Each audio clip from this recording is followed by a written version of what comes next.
semaine, je vais vous montrer une technique de catch wrestling. Donc, quand on est en position latérocostale, mais on n'a pas le bras sous l'aisselle. On a bien ça sur le dos.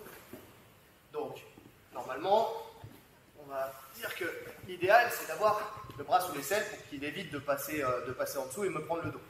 Mais bon, des fois, il arrive qu'on se retrouve juste avec la tête, avec la position latérocostale, plutôt judoka, je ne sais plus comment ça s'appelle, donc Gesakata, mais je crois. Et donc, là, c'est très facile pour lui, normalement, de venir et de passer dans mon dos. Vous voyez, choke, hop, pour venir me reprendre.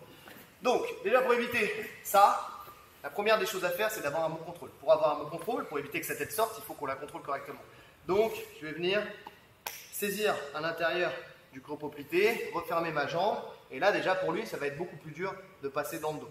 Donc, s'il ne peut plus passer dans le dos, la seule solution qu'il a pour essayer de me renverser, ça va être de venir me ceinturer. Si je suis en bas, voilà. De me ceinturer pour me basculer de l'autre côté. D'accord? Et c'est ce que je cherche. Parce qu'à partir du moment où il va me ceinturer de cette manière-là, je vais venir lui faire une clé d'épaule, une clé qu'on peut retrouver justement dans le catch wrestling. Donc, c'est quoi? Je vais venir glisser ma main ici, sous son coude.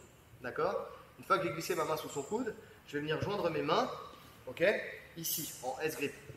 Et là, je vais glisser vers sa tête. Là. Et là, la clé d'épaule se fait. Si jamais il y a besoin, je vais lever son coude ici pour venir vraiment mettre une tension sur l'épaule. C'est un peu comme une kimura en fait. Mais vraiment, le mouvement pour que ça fonctionne, c'est de glisser vers sa tête ici, donc de tout refermer. Et là, la clé sur l'épaule se passe. Donc, on recommence. Je suis là, je suis dans la position latérocostale, ou mon Gesakatame. Je viens dans le creux de mon genou, je referme. Et là, je serre fort. Je baisse ma tête aussi pour éviter, effectivement, comme il a fait tout à l'heure, de me pousser pour venir avec ses jambes me chercher. Je suis là, je suis dur sur ma position. Donc, plus qu'une solution pour lui, il vient, il me ceinture. Dès qu'il me ceinture, je glisse comme une lame de couteau ici. Je rentre, hop, sous son coude.